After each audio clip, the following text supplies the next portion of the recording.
Hello fin farmers, क्या हाल चाल? सब बढ़िया। आपके अपने क्रिप्टो चैनल फिन फार्म में आप सभी का स्वागत।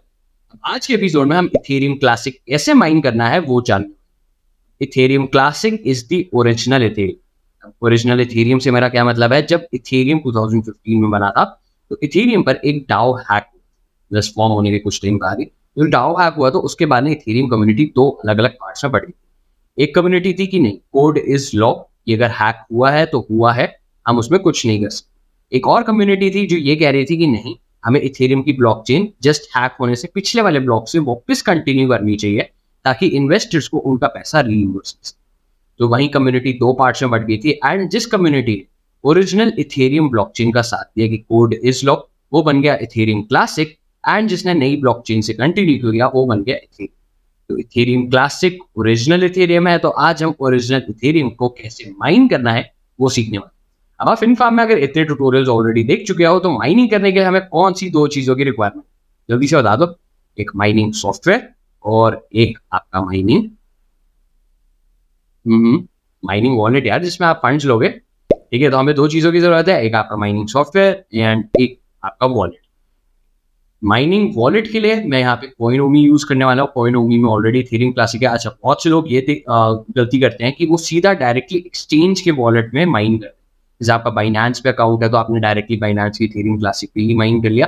That is very very wrong, क्योंकि क्रिप्टो एक्सचेंजेस अपने वॉलेट्स कभी भी चेंज कर सकते हैं। ठीक है, एंड अगर आप एक माइनिंग पूल में माइनिंग कर रहे हो तो उनके ना कुछ मिनिमम पे आउट्स होते हैं। आप जब इस लिमिट तक पहुंचोगे तभी आपको पे आउट मिलेगा।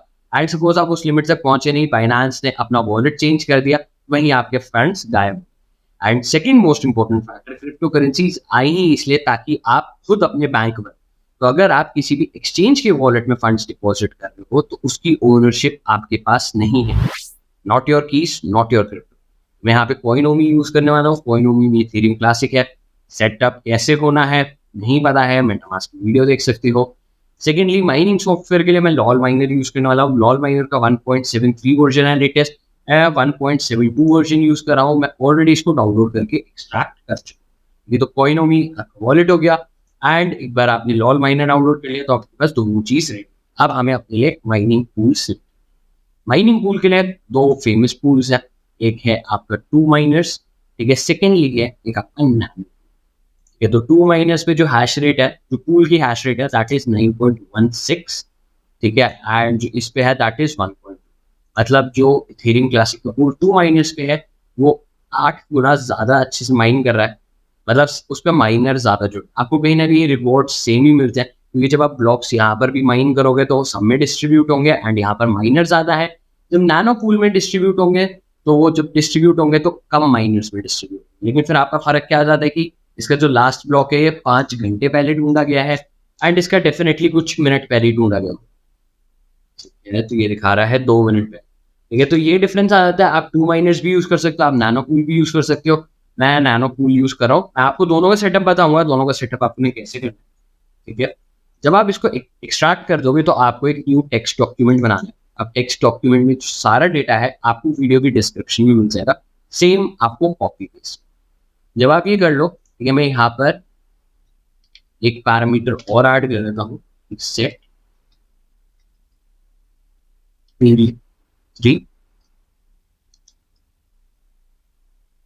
ठीक है, अब मैंने जो शुरुआत के दो पूल्स हैं कि नैनो पूल के सिलेक्ट कर रखे हैं। ये नैनो पूल के कहाँ से मिलेंगे? जब आप नीचे स्क्रॉल डाउन करोगे ना तो आपको दिखा देगा कि रीजन में एक यूरोप का है, एक यूएसए का एंड अदर्स।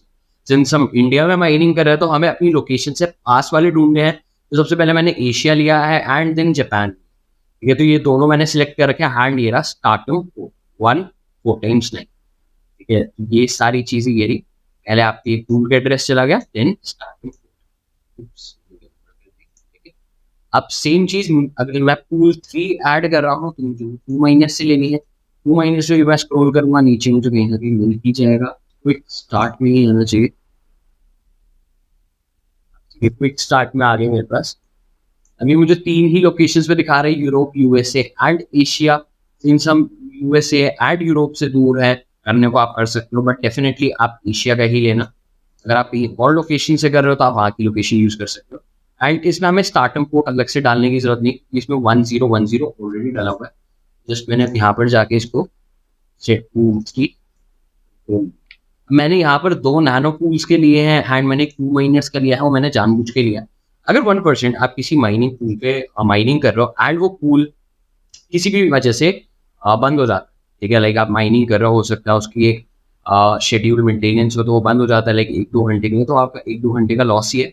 ये करेगा क्या? सबसे पहले पूल 1 पे जाए। अगर पूल 1 से वो कनेक्ट हो जाता है, माइनिंग कर रहा है, दैट इज़ ओके। जैसे ही वो पूल 1 से डिस्कनेक्ट होता है, वो पूल 2 पे चला। मेरे पूल 1 और पूल 2 नैनो पूल ही है, बट जैसे ही वो पूल 2 से भी डिस्कनेक्ट हो जाता है, वो पूल 3 पे स्विच कर जाए।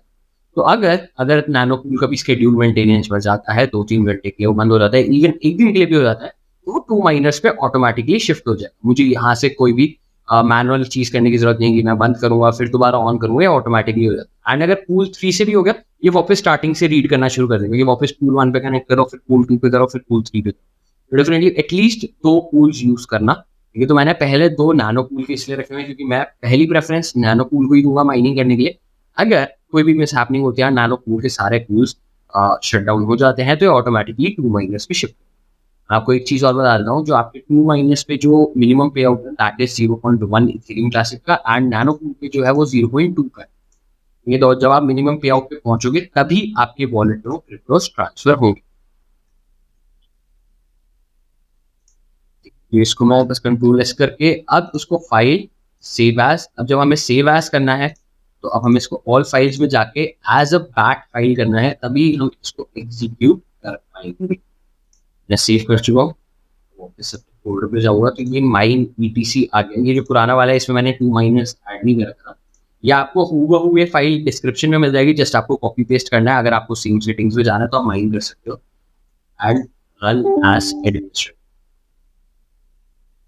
ये जैसे मेरा ग्राफिक कार्ड रीड कर दिया है RTX 3060 एंड ये पूल से कनेक्ट हो गया, connected to ETC asia1.nanopool.org।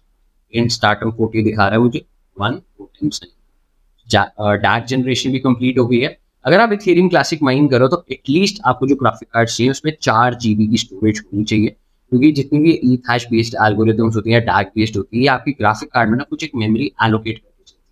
Currently जो अभी इथेरियम क्लासिक है दैट इज 3.2 या 3.3 है, 3.327। ठीक है, तो इतना आपको इससे ज्यादा की अपनी स्टोरेज रखनी पड़ेगी। तो डेफिनेटली 3 GB के बाद 4 GB का ही ग्राफिक कार्ड आएगा, तो आपको एटलीस्ट 4 GB का चाहिए होगा, ताकि आप इथेरियम क्लासिक माइन। अगर ये लिमिट 4 GB से भी ऊपर होती तो फिर आपको 6 GB का ग्राफिक कार्ड चाहिए इथेरियम क्लासिक को माइन। मैंने माइनर को कॉन्टिन्यूसली 2 मिनट तक माइन होने दिया, ताकि एक बार ये अपनी सारी सेटिंग्स कर ले। एंड मैंने भी इसको स्टॉक सेटिंग्स पे नहीं छोड़ा हुआ था, मैंने ग्राफिक कार्ड की सेटिंग्स में थोड़े से चेंजेस कर रखे हैं। एंड अगर आप देखोगे तो मेरी अब हैश रेट आ रही है 47 की, एंड मेरी 110 वॉट्स कंज्यूम कर रहा है, तो मेरी एफिशिएंसी 0.4। मैंने अपनी मेमोरी क्लॉक 1300 से इंक्रीज कर रखी थी, ओवर क्लॉक 450 से डिक्रीज कर रखी थी, एंड पावर लिमिट मेरी 65 पे है, एंड फैन मेरा 70। अब एक ग्राफिक कार्ड को ओवरक्लॉक या अंडरक्लॉक कैसे करते हैं, उसके लिए आपको दूसरी वीडियो चेक करनी पड़ेगी। लेकिन मेरी पर्सनल एडवाइस सबकी यही है, अपनी ग्राफिक कार्ड को ओवरक्लॉक या अंडरक्लॉक करने के बाद ही माइन करना, क्योंकि जब आप स्टॉक सेटिंग्स में माइन कर रहे होते हो ना, आपकी एफिशिएंसी बहुत कम होती है, आपका ग्राफिक कार्ड फालतू में एनर्जी चूस रहा होता है, एंड आपका ग्राफिक कार्ड आप डैमेज कर सकते हो, क्योंकि जब वो स्टॉक सेटिंग्स पे होता है तो उसके फैन उस हिसाब से कैलिब्रेटेड नहीं होते कि वो टेम्परेचर्स को ऑफसेट कर सके। एंड अगर वो टेम्परेचर्स को ऑफसेट नहीं कर सकते तो 70 डिग्री 80 डिग्री टच करा, although that is a safe temperature, but एक ग्राफिक कार्ड जब माइनिंग करा है तो 24/7 का, तो इस टेम्परेचर पे 24/7 रन करना इट्स नॉट सेफ। इन्फॉर्मर्स, अब हमारा माइनिंग सॉफ्टवेयर रन हो रहा है। अब बस एक चीज रह गई है करनी, बाकी आपको अपने वापस से पूल की वेबसाइट पे जाना है जब आप आधा घंटा माइन कर चुके हो, ठीक है। एंड यहाँ पर जाकर आपको अपना वॉलेट एड्रेस सर्च करना है, नैनो पूल में भी या 2 माइनर्स में भी, जो भी आपने यूज करना चाहे, ठीक है। अगर मैंने कर रखा है तो मेरा नैनो पूल से कनेक्टेड था, तो मैं नैनो पूल पे सिलेक्ट करूंगा। अगर आपने पहले 2 माइनर्स डाल दिया था तो आपका यहाँ पे 2 माइनर्स पे, ठीक है। तो एक बार आप अपना वॉलेट एड्रेस सर्च करते हो तो आपको आपकी हैश रेट दिखा देगा, आपके जितने भी रिकॉर्ड्स आप आधे घंटे में माइन कर चुके हो वो सब भी, एंड जो भी स्टैट्स की आपको रिक्वायरमेंट होती है वो सब आपको वेबसाइट दिखा देगी। फिन फार्मर्स, आप वीडियो में यहाँ तक पहुंच चुके हो तो वीडियो के नीचे लाइक बटन प्रेस हो जाना चाहिए, और ऐसी और कंटेंट के लिए फिन फार्म को सब्सक्राइब करना मत। अब अपने ग्राफिक कार्ड को माइन करते हुए डैमेज करने से बचाना है, तो अंडरक्लॉक या ओवरक्लॉक कैसे करते हैं सेफली, वो वीडियो देखना मत भूलना, ताकि आप भी अपनी माइनिंग स्पीड इंक्रीज कर सको बिना अपने ग्राफिक कार्ड को डैमेज किए। क्योंकि मैंने भी अभी कर रखा है, एंड मेरा जो ग्राफिक कार्ड है वो आई गेस 50 के भी टेम्परेचर पे नहीं है, 51 के टेम्परेचर पे काम करा तो 51 का टेम्परेचर इज नथिंग, क्योंकि ये ग्राफिक कार्ड 70-80 के बीच टेम्परेचर पे काम कर सकता है, बट वो 24/7 पे आपकी ग्राफिक कार्ड को काम, एंड मेरी एफिशिएंसी भी काफी अच्छी आ रही है।